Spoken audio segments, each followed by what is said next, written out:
Libra Risings February 2021 is actually a fun new beginning if you can allow yourself to let go. Basically, there's some trust required, but some creative and romantic new beginnings if allowed. If you're excited to dive into what this February holds for you, make sure that you like, subscribe, and hit that notification bell so that you are always up to date with what the stars have in store for you. This video is brought to you by my very own Modern Magic membership community. So in this community of astrology enthusiasts and like-minded cosmic individuals, it starts out at just $7.77 a month to gain exclusive content, early access to content, and cool perks, discounts, and knowing about cool things, gifts coming your way for this membership community. So if you want to join the Discord of a growing several hundred of us that are coming together in astrology enthusiast world, make sure that you check out the membership community down below. They're the ones who get first dibs on my consultations, and so far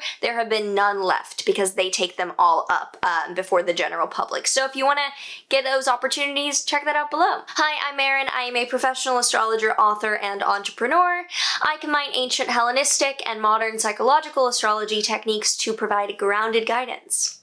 And if you have not yet seen your 2021 year ahead forecast, not too late to get a huge head start and see what the year ahead holds in store. So you can check that out. It'll be linked below, or just find it on my channel as well. So we start out on the 1st through the 3rd with the Sun in your Aquarius 5th house, squaring Mars in your Taurus 8th house. And this is lighting up the commitment to a romantic or creative future that is going against some fear or trepidation in your financial investments. So you're wanting to move forward even with a child. Maybe you're thinking about having a child, but the financial investment is keeping you back, or like any type of creative project or romantic project that requires some money. You're like, do I do it? And then the 5th through the 20th, Venus will conjoin Jupiter and Saturn in your Aquarius 5th house, squaring Uranus and Mars in your Taurus 8th house. So Venus joining Jupiter and Saturn. For Jupiter and Saturn, I have a full video on the Great Conjunction down below because they'll be there for the most of the year. Venus joining this committed new beginning is like sweetening the deal, that you know why you're undergoing this, you know why you're going after something with your romantic or with your creative future, and you know that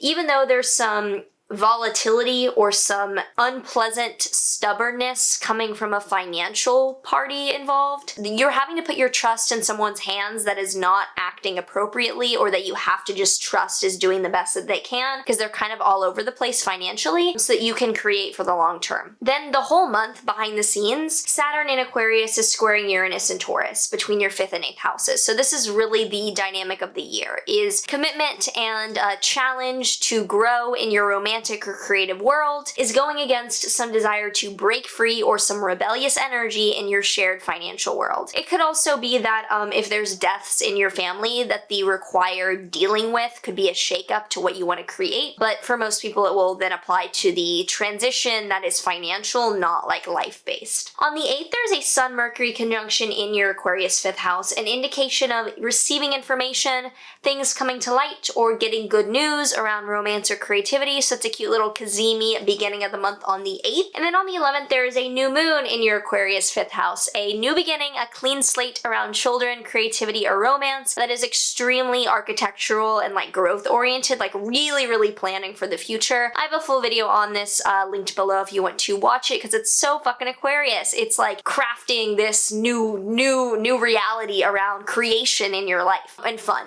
On the 13th, there's a Mercury-Venus conjunction in your Aquarius 5th house. Looks like you could be getting really good news from a romantic partner, or around having kids if that is something that you want, or around a creative project being very well received. Really encouraging news on the 13th. And then on the 27th, we have a full moon in your Virgo 12th house, a completion, a chapter ending, a high point around internal dynamics, like the ending of self-destructive habits, the ending of a secret that you've kept, the unveiling of all the inner work and spiritual practices that you've been doing.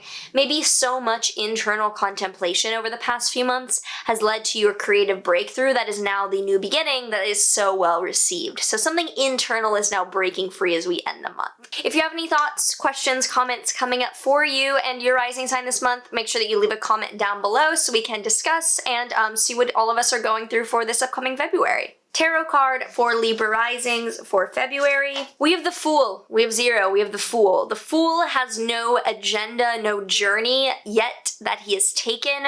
Everything is laid out in front of him. It is the beginner's mind. So stepping back and thinking, this is clean slate. This is square one. I have a beginner's mind and I am open to being wowed and open to being surprised and taught that. Like getting off the high horse of expectation and stepping back into honest acceptance. Amio deck card, astrology deck card for Libra Risings. We have 7th house, union, partnership, love, and compromise. So if the romantic partnership is turning more committed, then thinking of the compromise that could allow for the volatility to stop. Like maybe you're trying to get involved with a romantic partner, but they are very financially like not on the same page as you. So thinking about how can I unite with this person, maybe keep control of all my assets, or finding the middle ground, finding the compromise. And I'm not someone who likes compromise, but I guess metaphorically, this month it could be worth it to find a middle ground solution. If you enjoyed this and you would like to dive deeper with us here at the Modern Magic community, make sure that you check out our info down below, as well as my courses and offerings. I have my Rise Into Yourself starter course as a key to your life based on your rising sign available. So if you want to get in on that, everything's below. Otherwise, make sure to like, subscribe, hit that notification bell so you are always aware of when I post new videos every single week. Leave any comments, questions, anything you want to share, and I will see you in the next one. Yeah.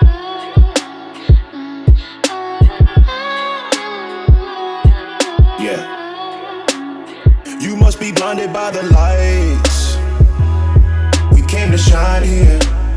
Watch it look daytime in the night.